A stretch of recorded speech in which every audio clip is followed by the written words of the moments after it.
Sahabat Oase Rohani Katolik yang terkasih, apa kabar? Semoga semua dalam keadaan sehat, bahagia, dan damai sejahtera. Kandang domba di tengah hutan, singa mengaum di tepi telaga. Yesus datang memecah kesulitan, lantunkan doa agar hati lega. Senang sekali saya Margaret Indriana dapat kembali menemani sahabat dalam acara kita Oase Rohani Katolik. Hari ini adalah hari biasa pekan pertama Prapaskah. Tuhan, Rajaku dan Allahku, kabulkanlah doaku, indahkanlah keluh kesahku, dengarkanlah suara permohonanku. Hadir bersama saya Romo Antonius Budiman OSC, akrab disapa Romo Anton. Selamat datang Romo Anton, apa kabar? Terima kasih, kabar baik Bu. Salam hormat, salam sehat bagi para sahabat Oase Rohani Katolik. Puji Tuhan, terima kasih atas kehadiran Romo untuk memberikan inspirasi untuk kita semua. Baiklah sahabat, kita akan memulai acara Oase Rohani Katolik ini dengan doa pembuka yang akan dipimpin oleh Romo Anton. Dalam nama Bapa dan Putra dan Roh Kudus. Amin. Allah Bapa yang Maha Baik, Engkau selalu menunggu kami untuk datang, menghadap, dan berdoa kepadamu. Kami pun sadar ingin melibatkan Engkau di dalam keseharian hidup kami.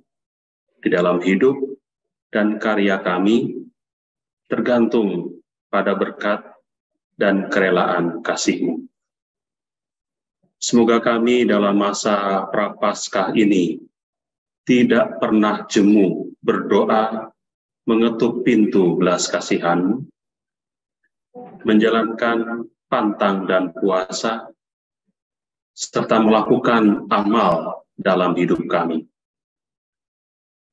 Semoga sabda-Mu meresap dalam hati kami, dan kami memperoleh kelegaan. Demi Yesus Kristus, Putra-Mu, Tuhan dan pengantara kami, Ia hidup dan berkuasa bersama Dikau dalam persatuan dengan Roh Kudus, Allah kini dan sepanjang segala masa. Amin. Amin.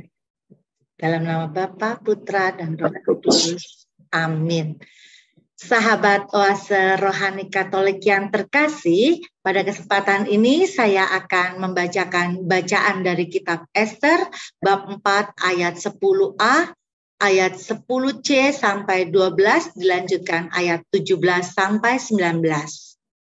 Dikala bahaya maut menyerang, Ratu Ester pun berlindung pada Tuhan. Ia mohon kepada Tuhan Allah Israel, katanya, "Ya Tuhan, Raja kami, Engkaulah yang tunggal. Tolonglah aku yang seorang diri ini. Padaku tidak ada seorang penolong selain Engkau, sebab bahaya maut mendekati diriku. Sejak masa kecilku telah kudengar dalam keluarga Bapakku bahwa Engkau, ya Tuhan, telah memilih Israel dari antara sekalian bangsa, dan nenek moyang kami telah Kau pilih dari antara sekalian leluhurnya, supaya mereka menjadi milik abadi bagimu, dan telah Kau laksanakan bagi mereka apa yang telah Kau janjikan. Ingatlah, ya Tuhan, dan sudilah menampakkan dirimu di waktu kesesakan kami. Berikanlah kepadaku keberanian, ya Raja, para Allah dan penguasa sekalian kuasa. Taruhlah perkataan sedap di dalam mulutku terhadap singa itu, dan ubahlah hatinya sehingga menjadi benci kepada orang-orang yang memerangi kami, supaya orang itu serta semua yang sehaluan dengannya menemui ajalnya. Tetapi selamatkanlah kami ini dengan tanganmu, dan tolonglah aku yang seorang diri ini, yang tidak mempunyai seorang pun selain Engkau, ya Tuhan. Demikianlah sabda Tuhan. Syukur kepada Allah. Sahabat oase rohani Katolik yang terkasih, marilah kita tanggapi bacaan pertama dengan Mazmur tanggapan. Pada hari aku berseru, Engkau menjawab aku, ya Tuhan. Pada hari aku berseru, Engkau menjawab aku, ya Tuhan.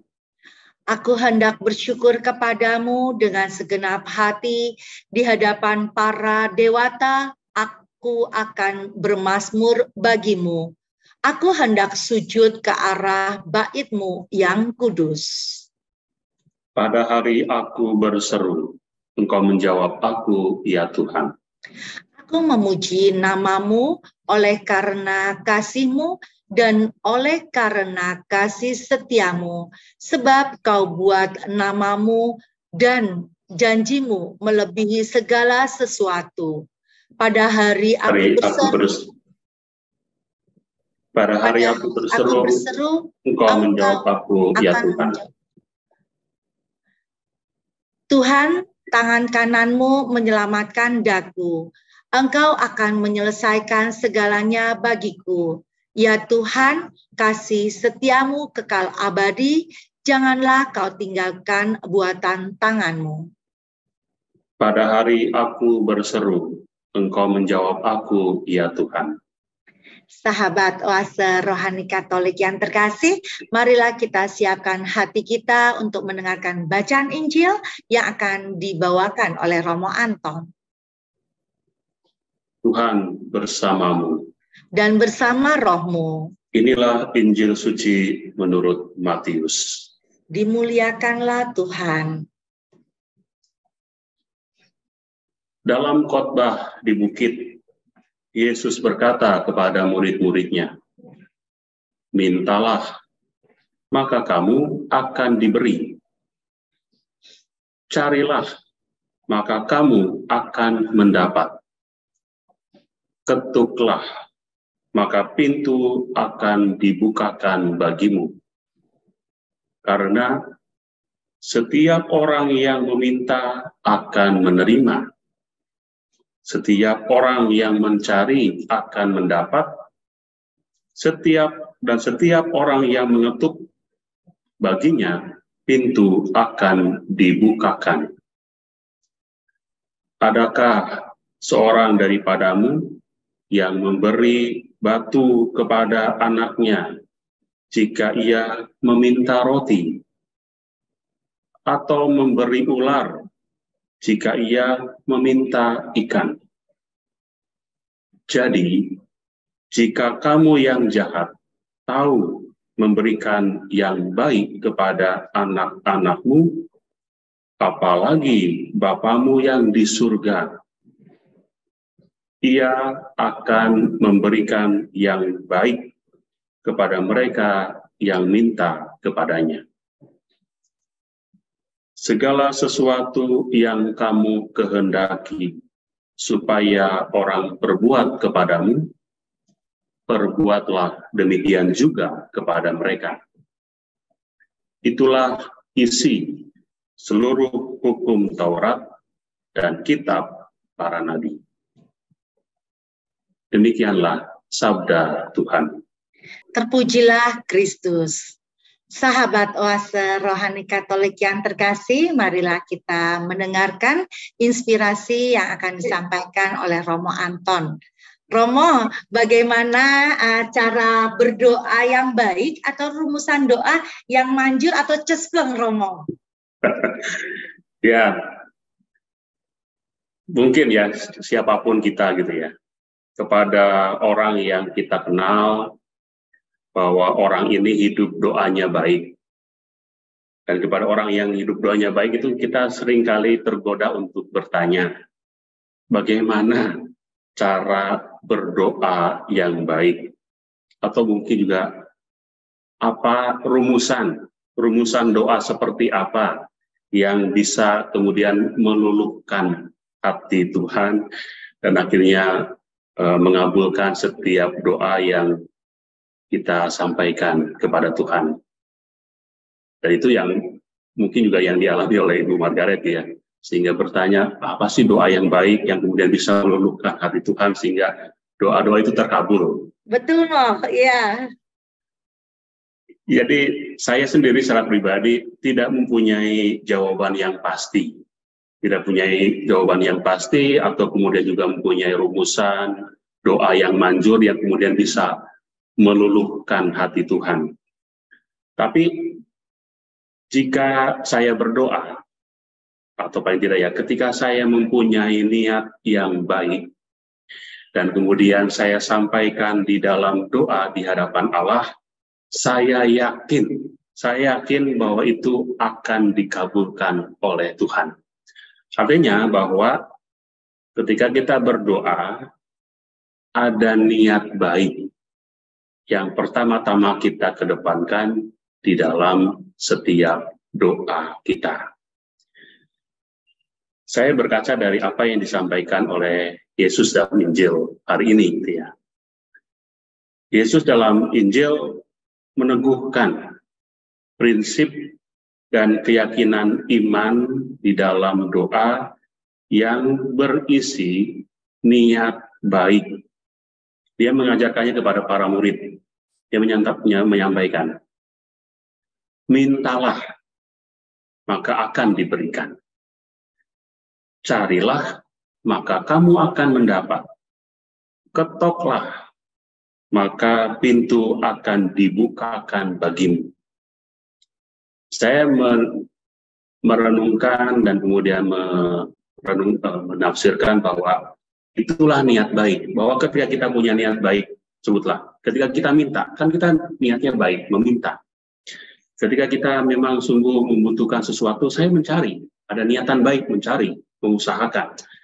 Dan ketika kita mungkin ada pintu yang tertutup, kita tinggal mengetuk, kita ingin mengetuk hati orang, mengetuk pintu orang, dan kemudian niat baik yang kita upayakan pertama-tama. Itulah niat baik yang pasti akan berbuah baik. Niat baik menghasilkan buah yang baik. Hasil itu tidak pernah mengingkari usaha yang kita lakukan. Sahabat oase rohani Katolik, perlu kita sadari bahwa kita tidak berdoa kepada Allah yang kikir, Allah yang pelit. Sehingga kesannya ketika kita berdoa itu harus dipaksa, Tuhan itu harus dipaksa, harus didorong, supaya mau mengabulkan doa-doa kita. Jadi Tuhan itu bukan Tuhan yang pelit, bukan Tuhan yang kikir. Bahwa kita juga ketika berdoa, kita tidak berdoa kepada Allah yang suka mengolok-olok dengan memberikan karunia yang kemudian malah mendatangkan sengsara atau menambahkan derita kepada kita. Atau bahkan katakanlah, kok malah Tuhan menambah lagi beban baru di dalam hidup kita. Jadi Tuhan tidak pernah juga mengolok-olok kita. Bahwa juga jangan memahami bahwa kita berdoa kepada Allah yang sangat baik hati, yang seolah-olah sudah menyediakan segala sesuatu yang tanpa diminta pun sudah disiapkan. Tidak juga seperti itu. Jadi Allah memberikan segala sesuatu dalam doa-doa kita pasti juga dengan pemahaman iman, kedekatan kita dengan Tuhan. Paling tidak dalam Injil hari ini Yesus itu memberikan dasar utama berdoa. Bahwa Allah itu akan bahagia jika kita selalu mengajukan permohonan kepadanya. Dan juga Allah itu tidak pernah menolak permintaan siapapun kita ketika kita datang kepada Allah. Perlu diingat bahwa jawaban dari setiap doa diberikan menurut cara Allah sendiri, yang tentu saja cara Allah itu penuh dengan kebijaksanaan, penuh dengan kasih. Sering kita mungkin berdoa dan kemudian mengharapkan jawaban dari doa-doa kita seperti yang kita inginkan. Namun tanpa kita sadari, rupanya malah mungkin jawaban kalau misalnya sesuai dengan keinginan kita, malah bisa menjerumuskan kita, malah bisa menghancurkan kita.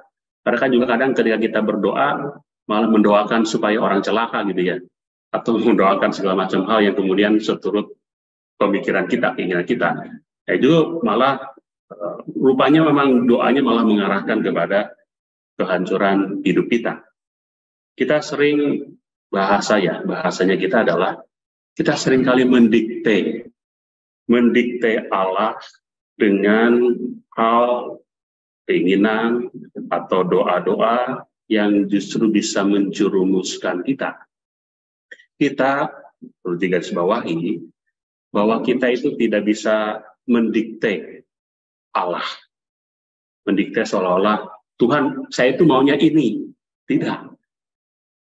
Tapi sebaliknya, harus kita sadari di dalam iman, bahwa Tuhan Allah lah yang mendikte kita dengan kebijaksanaan dan kasih-Nya.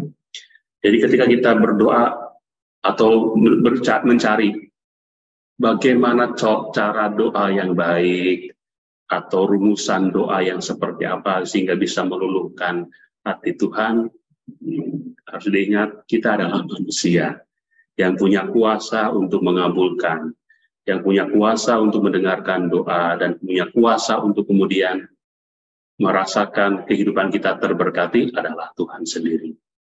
Jadi memang tidak punya rumusan atau bahkan cara doa yang seperti apa yang kemudian bisa meluluhkan kita, tapi meluluhkan Tuhan, tapi bagaimana kita membuka diri kita, memahami bahwa Tuhanlah yang punya kuasa untuk memberikan kebijaksanaan dan kasih-Nya kepada kita.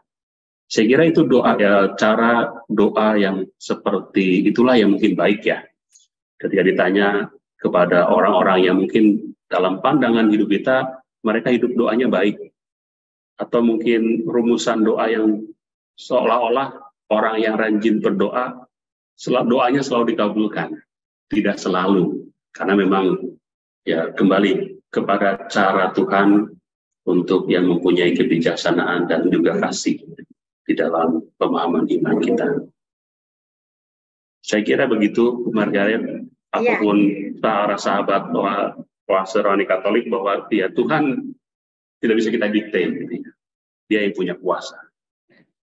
Iya, terima kasih Romo. Dengan demikian Allah yang punya kuasa dan yang maha kuasa itu pasti akan memberikan kepada kita yang terbaik menurut Tuhan, bukan menurut kehendak kita. Misalnya saja ada seseorang meminta, aku ingin kaya. Tapi Tuhan tahu kalau orang ini kaya nanti jadi sombong. Mungkin seperti itu ya Romo ya. Jadi Tuhan pasti memberikan sesuatu yang terbaik buat kita. Mungkin saya juga mengalami Romo, waktu pas papa saya sakit, itu doa saya, Papa pasti sembuh, Papa pasti sembuh, Papa pasti sembuh.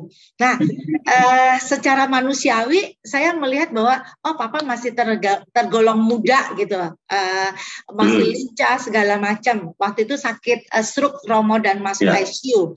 Tetapi ternyata Tuhan memberikan yang terbaik dalam pengertian Tuhan sembuhkan sakit Papa dengan cara memanggil Papa ke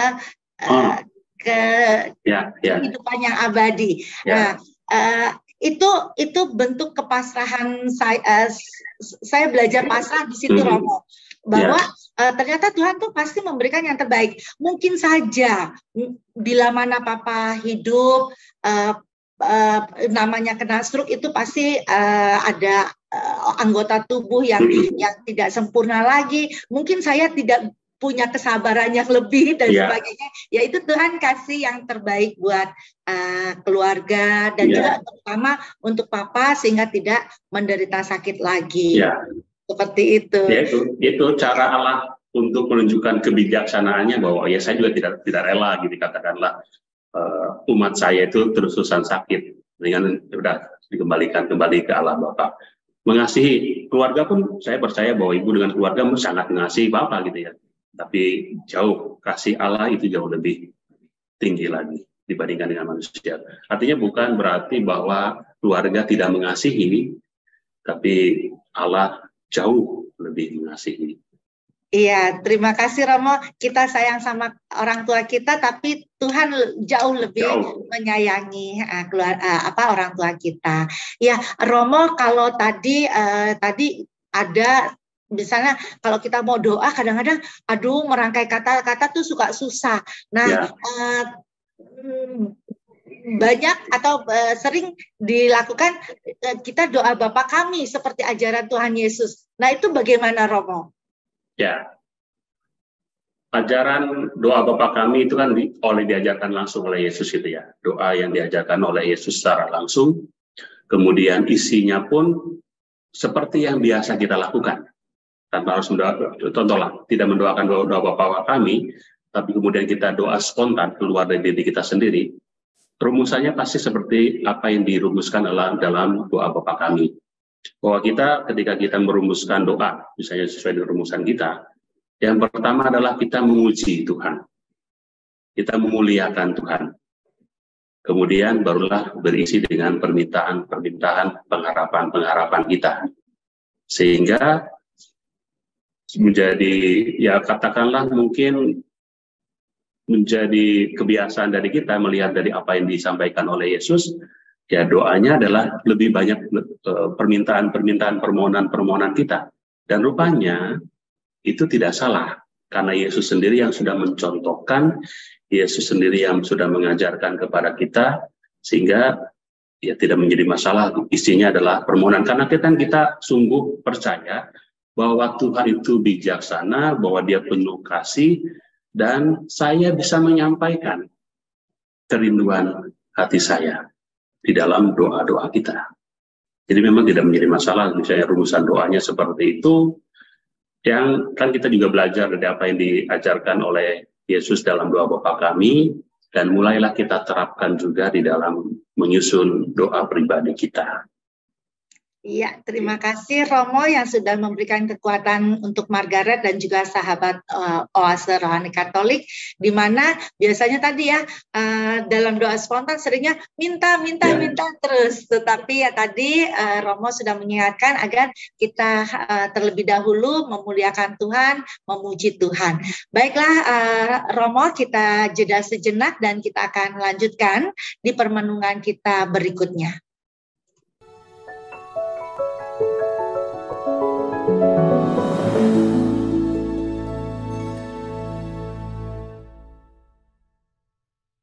Sahabat Oase Rohani Katolik yang terkasih, masih bersama kami Romo Anton dan Margaret. Bagi Anda yang ingin menyampaikan pertanyaan, dapat mengirimkannya ke alamat email orkkaj2021@gmail.com atau melalui HP 0881 0251 334 38. Ya Romo, kita lanjutkan sesi permenungan kita pada hari ini. Ada satu pertanyaan yang mengganjal Romo. Apakah salah mengajukan litani permohonan A, B, C, D, E, dan seterusnya dalam setiap doa-doa kita Romo? Ya, saya pun sebagai manusia, kita sekalian sebagai manusia gitu ya, makhluk ciptaan Tuhan, dan kemudian kita sebagai orang beriman, tidak bisa dipungkiri bahwa biasanya doa-doa yang kita aturkan kepada Tuhan itu berisikan litani permintaan, memohon pertolongan Tuhan, dan mungkin berentet gitu ya. Permohonan-permohonan itu berentet seolah-olah Tuhan itu harus tahu daftar isi apa yang kemudian dibutuhkan oleh kita. Saya mau menyebut bahwa ya tidak ada yang salah sebenarnya. Tidak ada yang salah dengan mengajukan litani permohonan di dalam setiap doa-doa kita. Saya melihat bahwa ini pun artinya tidak menyalahi karena dicontohkan dalam kitab Ester tadi di dalam bacaan pertama. Bahwa di mana Ester itu mewakili orang lain, mewakili dirinya sendiri yang merasa sendirian.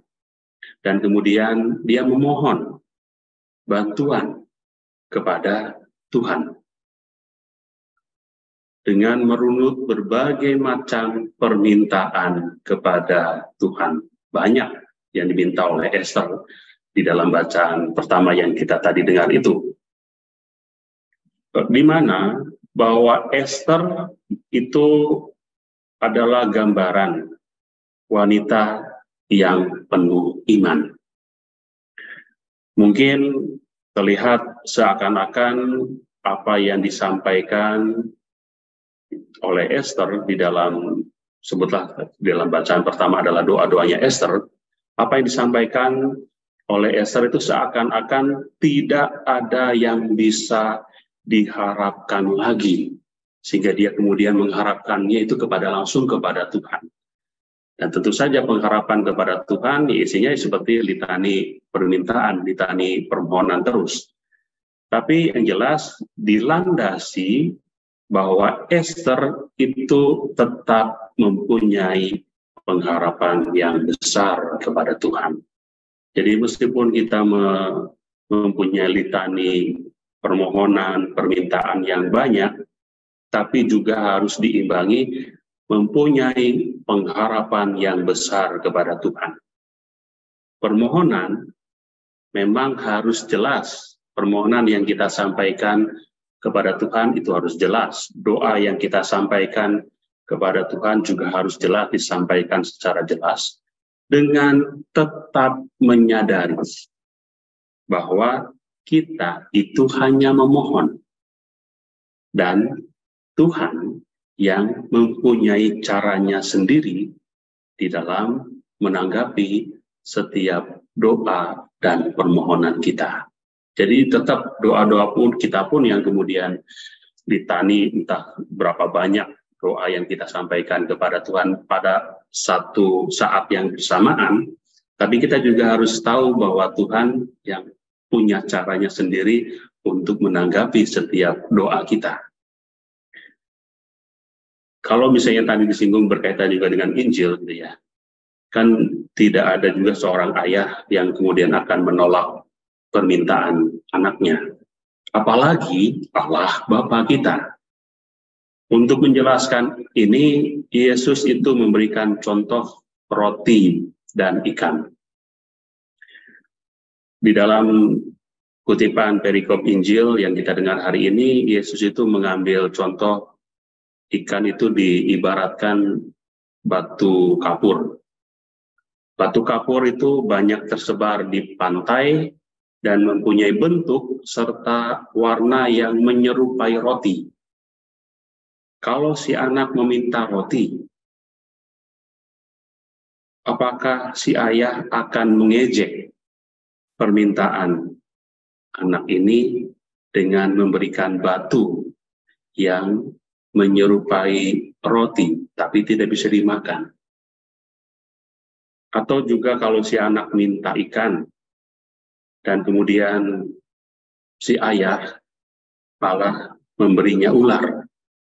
Saya memikirkan kenapa membandingkan antara ular dengan ikan, gitu ya. Mungkin di sini ular yang dimaksud adalah belut, kan belut juga seperti ular ya. Jadi tetap ikan, gitu, gambarannya tetap ikan. Yang menurut ajaran Taurat dan ajaran para nabi bahwa belut dalam tulisan hukum Taurat itu tidak boleh dimakan. Kalau si anak, artinya tadi, kalau si anak minta ikan dan kemudian diberikan kepada anak ini makanan yang tidak boleh dimakan, Apakah si ayah itu mempermainkan kelaparan si anak, bahkan juga melanggar aturan yang kemudian berlaku? Yesus mengajarkan kepada kita untuk tidak jemu-jemunya berdoa. Mungkin kita ketika sudah berdoa, kok tidak ada jawaban, tidak dikabulkan, kita lantas kemudian mungkin sampai kepada putus asa. Sampai kemudian kapok, tidak lagi mau berdoa. Karena merasa doa saya tidak pernah didengarkan oleh Tuhan. Sahabat Oase Rohani Katolik yang baik, Allah itu akan selalu menjawab doa kita menurut cara Allah sendiri, yang mungkin jauh dari apa yang kita pikirkan, apa yang kita harapkan. Dan jawaban dari Allah ini tentu saja penuh dengan kebijaksanaan, penuh dengan kasih, seperti yang tadi diungkap dari awal. Jadi ketika kita berdoa, paling tidak saya lebih mau menganjurkan bagi kita, ketika kita berdoa, mari menunjukkan kesungguhan di dalam doa kita. Doa-doa kita adalah batu ujian. Apakah benar doa-doa kita itu murni, keluar dari hati, atau hanya sekedar muncul dari pemikiran kita? Kalau misalnya doa-doa kita keluar dari hati kita, itu adalah batu ujian dari kebenaran doa. Karena memang sungguh kita merindukan itu. Dan juga paling tidak dengan doa-doa yang kita ucapkan atau aturkan kepada Tuhan, yang menunjukkan kesungguhan, karena memang itu adalah buah dari ketekunan iman kita. Jadi ketika kita sungguh merasa hidup iman saya setiap hari bertumbuh, ketika kita mungkin doanya tidak dikabulkan, kok belum terwujud juga, ya juga jangan lantas kemudian kita kapok, tidak lagi mau berdoa.